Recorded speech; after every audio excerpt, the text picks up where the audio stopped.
Welcome back. I hope you are all fit and fine and you are practicing every single day. Today we discuss about use of used to.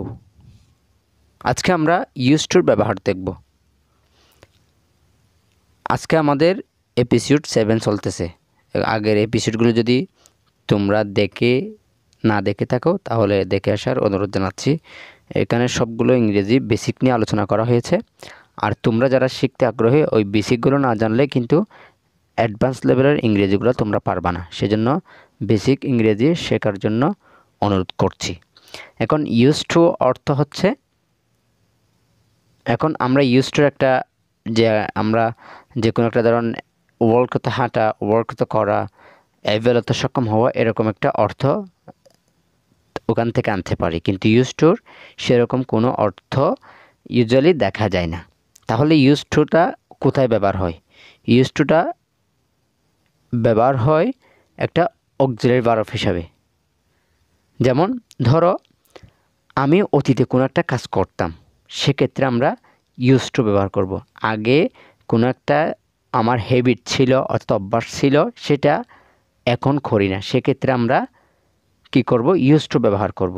যেমন এখানে আমি উদাহরণ দিয়েছি, এগুলো তোমাদের বোঝাতে চেষ্টা করব অ্যান্ড তোমরা এই উদাহরণগুলোর সাথে তুলনা করে প্র্যাকটিস করবা। প্র্যাকটিস করলে তারপরেই তোমাদের এটা মুখে চলে আসবে ফ্লুয়েন্টলি। এটা কিন্তু ইউজ টুর ব্যবহার সাধারণত আমরা কম দেখি, মানে কম করে আর কি। সেক্ষেত্রে আমরা টেন্স দিয়ে চালাই দিই, আসলে ওটা উচিত না। ইংরেজি যেটা যেখানে বলা উচিত সেখানে বলা, একদম পারফেক্টলি বলা আমাদের জন্য একটা আবশ্যকীয় ব্যাপার। আমি কাজ করতাম, অর্থাৎ কোনো একটা কাজ আমি আগে করতাম এখন করি না, সেক্ষেত্রে আমরা ইউজ টুর ব্যবহার করব। যেমন আই ইউজ টু ওয়ার্ক, অর্থাৎ আমি আগে কাজ করতাম এখন করি না, সেক্ষেত্রে আমরা এই সেন্টেন্সটা ইউজ করব। অর্থাৎ আই ইউজ টু ওয়ার্ক, অর্থাৎ আমি আগে কাজ করতাম। এটা দ্বারা কী বুঝছো? তুমি কি বুঝছো বাংলা থেকে? আগে করতাম এখন করি না, সেটা বুঝো নাই? তাহলে ইংরেজি দ্বারাও আমি আগে কোনো একটা করতাম এখন করি না, সেক্ষেত্রে আমরা ইউজ টু ব্যবহার করব। এর স্ট্রাকচারটা কীরকম হচ্ছে তাহলে দেখো। স্ট্রাকচার হচ্ছে, প্রথমে সাবজেক্ট বসবে, সাবজেক্ট, তারপর বসবে ইউজ টু, এরপর বসবে V1, এরপর যদি কোনো অবজেক্ট থেকে থাকে তাহলে এটা অবজেক্টটা বসাই দিবা ডিরেক্টলি।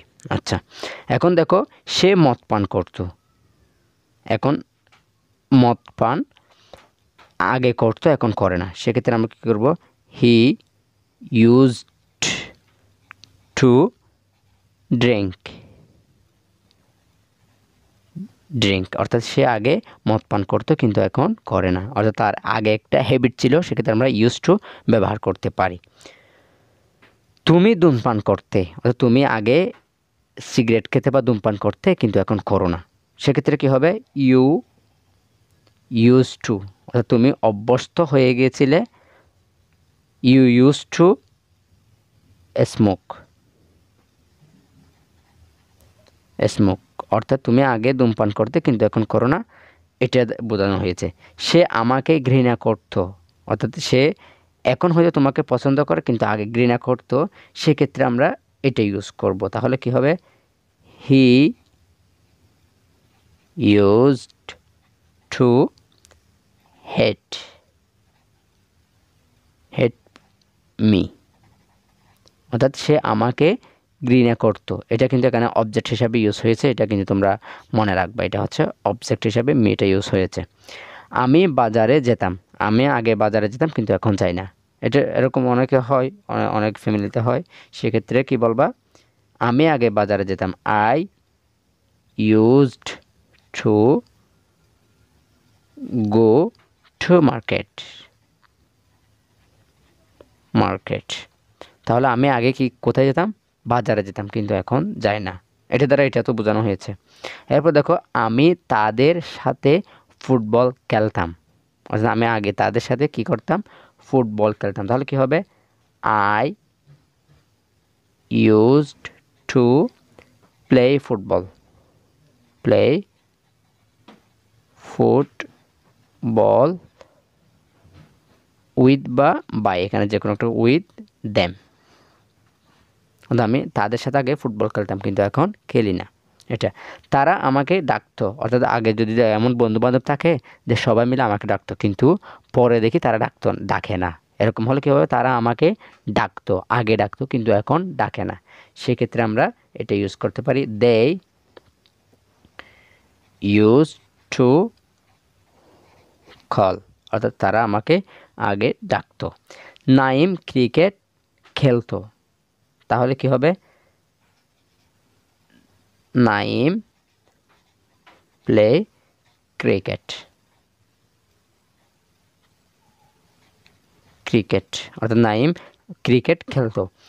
আকাশ মুভি দেখতো, আকাশ নামে একটা পোলা কি করতো, মুভি দেখতো। এরকম থাকে অনেকটি মুভিতে কি হয়, অ্যাট্রাকটিভ হয়ে যায়, অর্থাৎ তার মুভি দেখাটা তার একটা বলতে গেলে ব্যাড হ্যাবিট হিসাবে পরিগণিত হয়ে যায়। সেক্ষেত্রে আমরা এটা বলতে পারি, সে আগে প্রচুর মুভি দেখতো এখন দেখে না। সেক্ষেত্রে কি বলবো, আকাশ মুভি দেখতো। সেক্ষেত্রে কি হলো, আকাশ ইউজ টু ওয়াচ, এখানে আবার সি হবে না, ওয়াচ মুভি, অর্থাৎ আকাশ মুভি দেখতো। এখন আমি তোমাদের কিছু সেন্টেন্স দিব, এই সেন্টেন্সগুলো তোমরা প্র্যাকটিস করবা। প্র্যাকটিস করলে কি হবে, এই যে আজকে পুরো ক্লাসটা দেখলা না, এটা যদি তুমি প্র্যাকটিস না করো তাহলে সবগুলো দেখবা, দেখার পর আধ ঘন্টা পর ভুলে যাবা। এই ভুলে না যাওয়ার জন্য আজকে এই সেন্টেন্সগুলো করবা, করার পর সমস্যা নেই, না দেখো না পড়ো তাহলে সমস্যা নেই, যদি করো তাইলে তুমি জীবনে কিছু একটা করতে পারবা, এটা কিন্তু নিশ্চিত। আমি তাকে পছন্দ করতাম, অর্থাৎ আমি তাকে আগে পছন্দ করতাম এখন করি না। সেরকম আমাদের ব্যক্তিগত লাইফে বা পাবলিক লাইফে অনেক কিছু ঘটে থাকে। তারা মাঠে খেলতো, তারা আগে মাঠে খেলতো কিন্তু এখন খেলে না, এখন তো খেলার যুগও তেমন নাই। তারপর এসে খালেদ তার বাসায় যেত, অর্থাৎ খালেদ নামে একটা ছেলে তার বাসায় যেত কিন্তু এখন যায় না। সেক্ষেত্রে আমরা এটা প্রিভিয়াস একটা তার হ্যাবিট হিসেবে গণনা করতে পারি। সেক্ষেত্রে আমরা ইউজ টু ব্যবহার করব। পরশ এখানে পড়াতো, অর্থাৎ পরশ নামে একটা ছেলে এখানে পড়তো কিন্তু এখন পড়ে না, অথবা পড়তো, যে কোনো একটা বলতে পারো। এটা this is your choice particularly. তো তুহিন আমাকে ডাকতো, তুহিন নামে একটা ছেলে প্রতিদিন কোথায় গেলে আমাকে ডাকতো কিন্তু এখন ডাকে না। সেক্ষেত্রে আমরা ইউজ টু ব্যবহার করতে পারি। আমি ইংরেজি শিখতাম, আমি ইংরেজি একদমই শিখতাম, এখন কিন্তু হাল ছাড়িয়ে দিয়েছি, সেরকম অনেকেই আছে। সেক্ষেত্রে আমরা আমি ইংরেজি শিখতাম এটা বলতে পারি। তাহলে কি হবে, এটা যদি আমি আবারও বলে দিচ্ছি, প্রথমে বসবে সাবজেক্ট, সাবজেক্টের পরে বসবে ইউজড টু, এরপর বি1, এরপর object, as you can see. তাহলে আশা করি তোমরা এখন বুঝতে পারছো, সবগুলো বুঝতে পারছো। আর আমাদের এই ভিডিওগুলো কেমন লাগতেছে তোমাদের একটু জানাবা। আর যদি ভালো লেগে থাকে তাহলে চ্যানেলটি সাবস্ক্রাইব করে বেল আইকনটি বাজিয়ে দিবা। সবাইকে পরবর্তী ভিডিও দেখার আমন্ত্রণ জানিয়ে আজকের ভিডিওটা এখানে শেষ করছি। আসসালামু আলাইকুম ওয়া রাহমাতুল্লাহ।